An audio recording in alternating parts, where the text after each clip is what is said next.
अस्सलामुअलैकुम नाजरीन, मैं हूं फरूख अब्बास न्यूट्रल भाई जावेद चौधरी में। तो नाजरीन वही हुआ जिसका डर था कि मोदी साहब भाग गए, जंग से निकल गए। ये जितनी शोखियां मारी थी, जितना ये गुब्बारे में हवा भरी थी, वो सारी की सारी निकल गई। हुआ ये कि अमेरिका ने कॉल की और वो शायद इस कॉल का वेट ही कर रहे थे कि किसी तरह से हमारी जान छुड़वा दो। जैसे ही वो कॉल आई तो फौरन उन्होंने डाइवर्टर्स लगाने शुरू कर दिए। भाई जो जंग होती है ना, वो जीती जाती है जिगरे के साथ और उसके अलावा टेक्नोलॉजी के साथ। तो पाकिस्तान दोनों ही चीजों में इंडिया से ऊपर था। राफेल को वो लेके आए जी कि 150 किलोमीटर फायर कर सकता है, तो हम J-10C और अपना जो JF-17 थंडर जो है उसे ले आए, जिसमें हमने वो मिसाइल फिट किए जो 200 किलोमीटर से ऊपर जा सकते थे। तो इंडिया को ये मिसाइल काफी फील होने शुरू हो गए और उसके बाद उन्होंने कहा भागो और निकलने की। तो पहला टॉपिक आज हमारा यही है कि इंडिया जंग से पीछे क्यों हटा और ये हटना क्या मुस्तकिल है या ये आर्जी है। तो डिटेल से जानते हैं। अब कुछ लोगों का क्लेम ये है कि ये आर्जी है। 27 सितंबर जब RSS का 100 साला जश्न होगा तो उससे पहले मोदी साहब कुछ ना कुछ गड़बड़ करेंगे।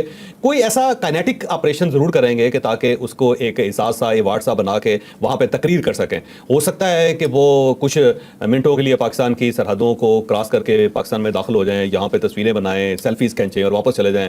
और ये भी हो सकता है कि कोई मिसाइल फेंक दें यहाँ पे और फिर उसको हवा दें अपने मीडिया के अंदर कि देखो हमने बदला ले लिया। और ऐसा भी मुमकिन है कि बहुत सारे लोग ऐसे ही जो उनकी जेलों के अंदर पड़े हुए हैं उनको गिरफ्तार करके उनसे एतराफ़ करवा के कहें कि ले ये मुजरिम सामने आ गए और मुजरिम भी एतराफ़ कर दें कि हमें पाकिस्तान ने भेजा था और इसलिए हमने ये कार्रवाई की थी। तो एक इस टाइप का फॉल्स फ्लैग ऑपरेशन भी वो कर सकते हैं, इस टाइप का भी। और कहीं ना कहीं कुछ ना कुछ वो सितंबर तक करते रहेंगे। ये कुछ लोगों की रीडिंग है पाकिस्तान में। अब आज की जो सूरत हाल वो ये है कि बहरहाल इंडिया पीछे हट गया, इसमें कोई शक नहीं है। और पिछले 24 घंटे में ये बहुत बड़ी ब्रेक थ्रू है, बहुत बड़ी तब्दीली है जो हमें नजर आई। यहाँ पे जो DGISI को नेशनल सिक्योरिटी एडवाइजर बनाया उसका भी एक बड़ा अहम रोल है, जो मैं आगे चल के आपको बताऊंगा कि इसने भी इस जो सूरत हाल है उसको बेहतर बनाने के लिए बड़ा अहम किरदार अदा किया इस अपॉइंटमेंट ने भी। लेकिन 4 चीज़ें हैं जिसको हम डिस्कस करेंगे जिसकी वजह से इंडिया पीछे हटा है। एक तो इंफॉर्मेशन ऑपरेशन जो था पाकिस्तान का उसने कमाल कर दिया। यानी फर्स्ट टाइम ऐसा हुआ है कि जो इंडिया का बयानी है उसे वेस्ट ने कबूल नहीं किया। ना अमेरिका में कबूल किया गया, ना यूरोप में कबूल किया गया, ना यूरोपियन ना इंग्लैंड ने कबूल किया है, ना जापान में जो बड़े मुल्क हैं जो जिनको कहते हैं ना 5 स्टार कंट्रीज या फर्स्ट वर्ल्ड जो है उसने इसको कबूल नहीं किया। इंटरनेशनल मीडिया से इंडिया को कोई सपोर्ट नहीं मिल सकी, जो मेरा ख्याल है बहुत बड़ी नाकामी है। और उसके मुकाबले में जो पाकिस्तान के इदारे हैं उन्होंने कमाल कर दिया। उसकी वजह मेरा ख्याल जो लगता है वो पाकिस्तान तहरीक इंसाफ है। पाकिस्तान तहरीक इंसाफ ने इतनी बम्बार्डमेंट की जो हमारी अफवाज के ऊपर के उन्होंने अपना सिस्टम एक डेवलप कर लिया और उस सिस्टम के तहत जब उन्होंने इंडिया के ऊपर उसको टेस्ट किया तो वो बड़ा कार कर रहा, बड़ा जबरदस्त साबित हुआ। क्योंकि जब पाकिस्तान तहरीक इंसाफ को इन्होंने रोक लिया था, कंट्रोल कर लिया था सोशल मीडिया पे, तो इंडिया तो बेचारा उसके सामने कुछ भी नहीं है। तो वो ऑपरेशन जो था ना वो वैसे कमाल है और उसने उनके नर्व्स जो थे उनको तोड़ के रख दिया और साथ इंटरनेशनल जो सपोर्ट उनको नहीं मिल सकी जो इंटरनेशनल मीडिया की तरफ से, ये पहली वजह हो सकती है। तो बैटल हार्डन बना दिया जी। और दूसरी जो इशू है वो ये है कि पाकिस्तान की जो तैयारी है उसने हैरान कर दिया कि इमीडिएटली आप ये समझे कि पहले 24 घंटे में पूरी पाकिस्तान की फौज तैयार हो गई और उसने मूवमेंट करनी शुरू कर दी, उसने बॉर्डर की तरफ जाना शुरू कर दिया और साथ जो एयरफोर्स है वो रेडी हो गई, हमारी नेवी रेडी हो गई, पूरी कौम के अंदर यूनिटी आ गई। और यहाँ पे जो डिवाइडेड सोसाइटी थी उन्होंने अपने डिवीजन्स खत्म करके उन्होंने अपनी कौम के साथ, अपनी स्टेट के साथ खड़ा होने का ऐलान कर दिया। तो ये एक ऐसी हैरानकुन चीज़ थी जिसने इंडिया के जो नर्वस सिस्टम है उसके ऊपर वार किया, उसे कमज़ोर कर दिया कि यहाँ तो कौम तैयार हो गई है, जिस कौम के बारे में ख्याल ये था कि जब फौज आगे निकलेगी तो पीछे से पाकिस्तान तहरीक इंसाफ रिवोल्ट कर देगी और हो सकता है अवाम इनके खिलाफ नारे लगाना शुरू कर दे। तो वो जब उन्हें ये महसूस हुआ कि ये तो काम खराब हो गया क्योंकि यहाँ पे यूनिटी क्रिएट होगी और यूनिटी के साथ साथ जो है अफवाज इनकी एक्टिव हो गई है, फिर बाकी सारी फौजें वो भी प्रॉपर उन्होंने प्लानिंग शुरू कर दी है और उन्होंने एक्सरसाइज स्टार्ट कर दी हैं। तो इसने उनके जो नर्वस सिस्टम है उसके ऊपर वार किया और वो थोड़े से कमजोर हो गए। और तीसरी जो चीज़ है वो अमेरिका की तरफ से एक झुकाव है पाकिस्तान की तरफ और उन्होंने इंडिया का नैरेटिव तस्लीम नहीं किया और साथ इंडिया से कहा कि आप पाकिस्तान के साथ बैठ के नेगोशिएट करें, गुफ्तगू करें और अगर आप डायरेक्ट नहीं करते तो दरमियान में किसी मुल्क को रखें ताकि ये मसला हल हो। और इसके अंदर जो ब्रेक थ्रू है वो बड़ा दिलचस्प है और मेरा ख्याल है आने वाले दिनों में इसका बड़ा फायदा होगा। इंडिया की तरफ से एक रॉ के जो साबिक चीफ हैं उनको उन्होंने नेशनल जो उनकी सिक्योरिटी एडवाइजरी बोर्ड है उसका चेयरमैन बना दिया। ठीक है। और उनको मुकम्मल इख्तियार दे दिए, इतने मुकम्मल इख्तियार कि वो जो अपनी अफवाज हैं उनसे जवाब दे सकते हैं और साथ साथ रॉ से भी जवाब दे सकते हैं। तो उन्होंने अपने पूरा सिस्टम जो है उसका उन्हें चीफ बना दिया। और इस साइड पे फिर पाकिस्तान ने इमीडिएटली ऐसा किया कि जनरल आसिम मलिक जो DGISI हैं उनको नेशनल सिक्योरिटी एडवाइजर बना दिया प्राइम मिनिस्टर का, सर्विंग को लगा दी। अब ये देखो ये जो कुछ भी हो रहा है इंडिया और पाकिस्तान में ये दोनों सीक्रेट एजेंसीज की वजह से हो रहा है या दोनों सीक्रेट एजेंसीज इसको डील करती हैं या दोनों सीक्रेट एजेंसीज के ऊपर एतराज किया जाता है, इनके ऊपर इल्जाम लगता है। तो ये तीनों सिनेरियो हमारे सामने।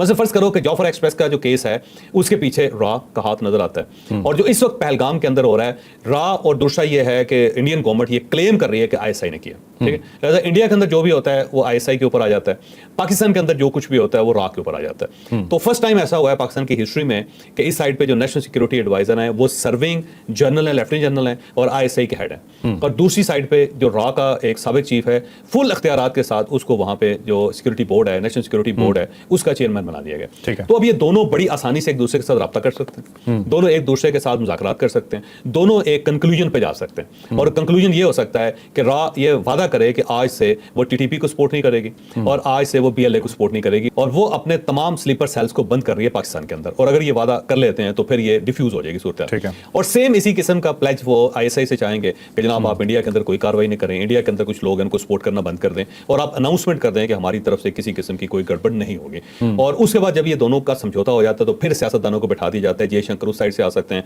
इसहाक डार साहब इस साइड से आ सकते हैं, दोनों बैठ के फैसला करके एक अनाउंसमेंट कर सकते हैं और उससे ये ताल्लुकात ठीक हो। तो ये बहुत बड़ी ब्रेक थ्रू है मेरा ख्याल है। जो जंग टली है उसकी ये वजह भी है कि उस साइड पे را का चीफ आ गया, इस साइड पे आईएसआई का चीफ आ गया, और दोनों के पास इस मरतबा इख्तियारात है, दोनों बैठ के भी इस मसले को सॉल्व कर सकते हैं। और इसके साथ साथ जो मोदी सरकार के लिए सबसे बड़ा जो सदमे की बात है वो ये है कि इंडियंस ने भी उसका जो बयान है उसको कबूल नहीं किया इस मरतबा। लोगों ने आवाज़ उठानी शुरू कर दी, लोगों ने सवाल उठाने शुरू कर दिए, और उससे जो मोदी है वो बहुत ज़्यादा कमज़ोर हुआ है। यानी आप समझे कि आरएसएस जो है उसको शिकस्त हुई है और बीजेपी को शिकस्त हुई है वहाँ पे, और मोदी का जो नैरेटिव वो बिका नहीं इस बार इंडिया के अंदर भी। ठीक है, ठीक है। अच्छा चौधरी साहब, आपने जिक्र किया यहाँ पे कि जी मोदी ने एक तकरीर फरमा दी फौरी तौर पे पहलगाम हमले के बाद, तो उस तकरीर का एक जुमला मैं आपको बताता हूँ जी। मोदी साहब ने कहा कि हम आतंकियों की बची कुची ज़मीन को मिट्टी में मिला देंगे। तो मुझे ज़रा बताइएगा ज़मीन और मिट्टी में फ़र्क क्या होता है? नहीं, बस वो ऐसी जज्बाती बातें होती हैं ना, वो बहुत आगे चले गए थे, मोदी साहब बहुत आगे ले गए थे, जबकि पीछे तैयारी नहीं थी।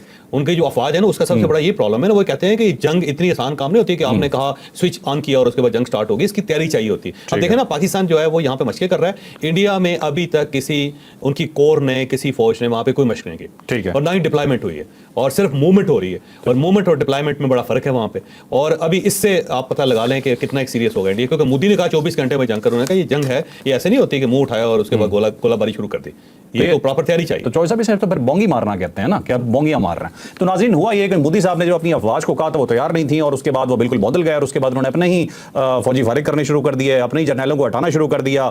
तो अब ये हालात हैं भाई, अगर हिम्मत नहीं होती तो पंगा मत लिया करो, या कम से कम अपनी फौज से पूछ लिया करो कि वो उस काबिल भी है या नहीं है। अब चलते हैं जी अपनी नेक्स्ट स्टोरी पे। इंपॉर्टेंट स्टोरी है जी कि जनरल आसिम मुनीर साहब ने एक बहुत इंपॉर्टेंट जगह का दौरा किया। जिस जगह ये दौरा करने गए थे वो कोई आम जगह नहीं थी, वो एक स्ट्रेटेजिक जगह है जहां पे वो गए हैं, और इसके बड़े जिसे कहते हैं ना कि पैगाम बहुत लंबा दिया गया है, ये आगे दिया गया है। उन्होंने कहा क्या, ये गए कहां थे, और अब इसके बाद क्या हो सकता है, ये डिटेल से स्टोरी आपको बताते हैं। अब पाकिस्तान में 2 स्ट्राइकिंग कोर्स हैं, और उनका काम यह है कि उन्होंने स्ट्राइक करनी है। जंग के अंदर 2 चीज़ें, एक डिफेंस करनी होती है, एक स्ट्राइक करनी है, एक ऑफेंस करना होता है। और ये जो स्ट्राइकिंग कोर्स हैं, एक मुल्तान के अंदर है, दूसरी जो है वो मंगला के अंदर है, और ये रिजर्व है कि 10 कोर जो है वो उसने स्ट्राइक करनी है, और पीछे एक रिजर्व फोर्स होती है कि इमीडिएटली उसने आगे बढ़ना होता है और बढ़ के उसने भी मुकाबला करना होता है, पीछे से सपोर्ट देनी है पूरी फौज को। तो ये मंगला के अंदर स्ट्राइकिंग कोर है और ये रिजर्व है, और इसको आर्मी चीफ ने कहा था कि 3 दिन के अंदर अंदर आपने मशकें स्टार्ट करनी है, जो फौज के अंदर तकरीबन नामुमकिन होती है। लेकिन 3 दिन के अंदर अंदर ना सिर्फ इन्होंने फॉर्मेशन अपनी मुकम्मल की, उसके बाद इन्होंने बाकायदा मशकें शुरू की, और कल आर्मी चीफ वहाँ पे पहुंचे, और पहुंच के उन्होंने उसका दौरा किया और लाइव मशकें देखी, और अपने सोल्जर के साथ खड़े हुए, बल्कि उनकी एक जीप जा रही है, अगर आप देखेंगे तो बहुत आगे बॉर्डर के करीब तक वो पहुंच गए थे। और ये जो स्ट्राइकिंग कोर है, इसका कमाल ये है कि 24 घंटे के अंदर जो 3 हमारे सेक्टर्स हैं जो पाकिस्तान और इंडिया के दरमियान, मकबूजा कश्मीर और आज़ाद कश्मीर के दरमियान, उनमें एक छम सेक्टर है, फिर इसके साथ साथ मीरपुर सेक्टर है, फिर बिम्बर सेक्टर है, ये 24 घंटे में वहां पहुंच सकते हैं। और अगर पूरी LOC कवर करनी है तो 48 घंटे में ये वहां पे उसकी डिप्लॉयमेंट हो जाती है। तो इसको पूरा एक्टिव किया उन्होंने, यानी तमाम हथियार उनको चेक कर लिया, फिर इनके पास टैंक्स हैं वो, फिर इनके पास कमांडोज, लाइट कमांडोज जो है वो हैं, उनकी मशकें करवा ली, फिर इसके साथ साथ इनके पास आर्मर्स हैं वो हैं। तो मुख्तलिफ जो इनके पास चीज़ें हैं वो सारी के सारे हथियार, सारी इक्विपमेंट्स इन्होंने यूज़ करके उसको चेक कर लिया, और उसके बाद अब सारे जो लोग हैं वो फुल फॉर्म में हैं। तो ये एक ऐसी चीज़ है जिसने इंडियन के जो नर्वस सिस्टम है उसके ऊपर भी अटैक किया, कि देखें उन्होंने अपनी स्ट्राइकिंग कोर जो रिजर्व है उसको भी एक्टिव कर लिया, और ये एक क्लियर मैसेज गया। और फर्स्ट टाइम इस तरह हुआ है कि इस टाइप की जो मशकें उसकी प्रॉपर तस्वीरें जो है वो लॉन्च की गई हैं, और वीडियोज़ भी लॉन्च की गई हैं प्रॉपर।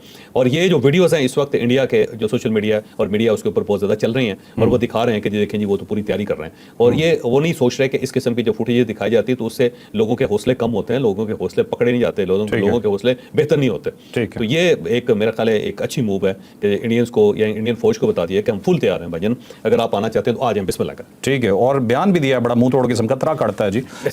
भारत के किसी भी मिस एडवेंचर का भरपूर जवाब दिया जाएगा। तो अगर आप ये समझ रहे हैं ना कि कोई भी एडवेंचर को छोटा मोटा पटाखा भी छोड़ने की कोशिश करेंगे तो आगे से मिसाइल ही मिलेगा। अब इसमें देखिए इंडियन की तरफ से मैं दोबारा कह रहा हूं कि उन्होंने अभी तक कोई एक्सरसाइज नहीं की, वहाँ पे कोई डिप्लॉयमेंट नहीं हुई, और उनकी जो आर्मी है वो टाइम मांग रही है कि आप हमें टाइम दें। और इसलिए जब उनकी नेशनल सिक्योरिटी कमेटी का इजलास हुआ था तो उसमें जो फौज के लोग थे, जो हेड्स थे, उन्होंने कहा कि आप हम पे छोड़ें, ये फैसला हमने करना है कि किस वक्त हम तैयार होंगे, किस वक्त हम जंग करेंगे। पिछली मरतबा जब आपने हड़बोंग में आके ये फैसला कर लिया था तो हमें अभिनंदन देना पड़ गया था, और उसमें पूरी दुनिया में हमारी बेइज्जती हुई थी। तो दोबारा ये बेइज्जती ना करवाएं, हमें तैयारी का टाइम दें।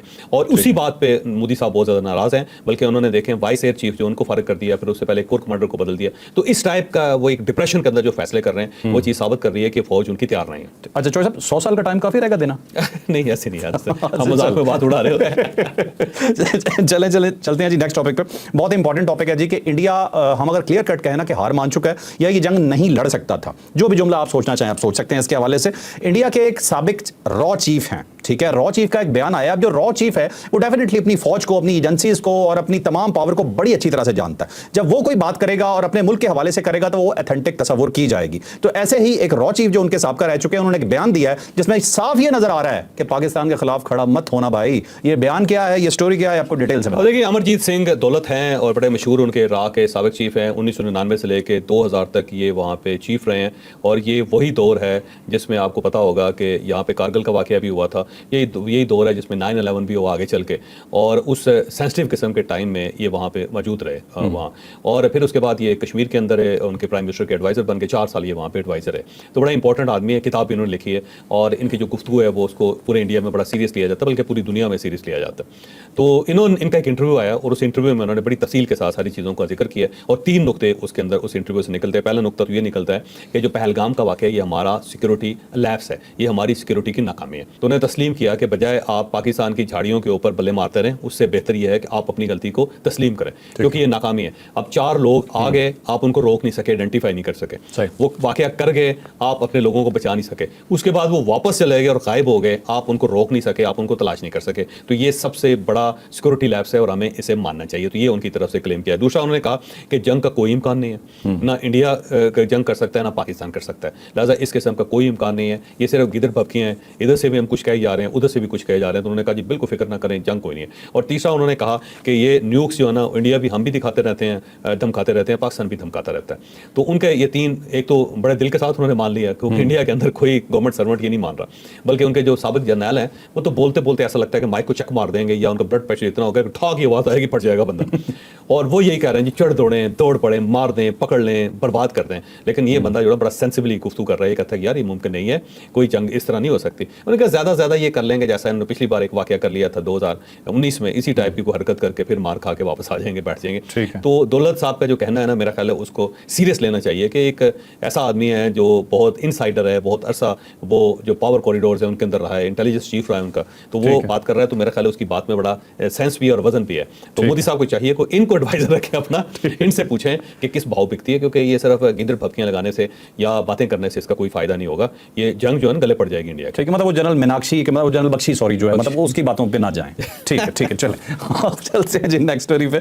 अगली स्टोरी जी बहुत इंपॉर्टेंट स्टोरी है। भारत ने एक और बोंगी मारी जी, और अपनी तरफ से उसने पाकिस्तान को नुकसान दिया, लेकिन वो नुकसान की बजाय हमारे लिए गिफ्ट साबित हुआ, और बहुत बड़ी फेवर साबित हुआ, छोटी मोटी शुक्रिया अदा करना चाहिए इंडिया। चलें, ये चॉइस मैं आपको स्टोरी आपके पास फेंकता हूं, तो आप इसमें पूरी तरह से इंडिया का शुक्रिया अदा करें। मैं सर सिर्फ इतना कहूंगा कि ऐसे एहसानात, ऐसे काम हमारे लिए और भी करते रहें। तो अभी स्टोरी जानते हैं। अब पाकिस्तान के अंदर पानी बहुत कम था, और हम अपने पानी के लिए तो तरस रहे थे, तड़प रहे थे, बल्कि कहा जाता है 43% पानी जो हमारा इस साल कम हुआ, और फसलें बर्बाद हो रही थी, और समझ नहीं आ रही थी कि पाकिस्तान का बनेगा क्या। खुश्क साली के इम्कान थे बहुत ज़्यादा। अब जो उड़ी डैम है, जो इस्लामाबाद जो है वो इलाका, वहाँ पे डैम है, वो भी अपना ही है चौधरी साहब, वो भी हमने ले लेना है। अच्छा जी दूसरा बगलियार वो डैम है, और वहाँ पे ज़ाहिर स्टोरेज थी, और हमने खबर दी कि पाकिस्तान ने इस साइड पे मिसाइल लगा दिए हुए हैं, और ये गड़बड़ थोड़ी सी भी हुई नहीं तो उन्होंने दोनों डैम उड़ा देने। तो वो उसके बाद ये बाकायदा खबर, ठीक है यार, आज भी मैं हमने बताई थी, हमने कही करता हूँ, और उसमें आके वो बहुत ज़्यादा फिर वो हमारे क्लिप्स वहाँ चलते भी रहे इंडिया के अंदर।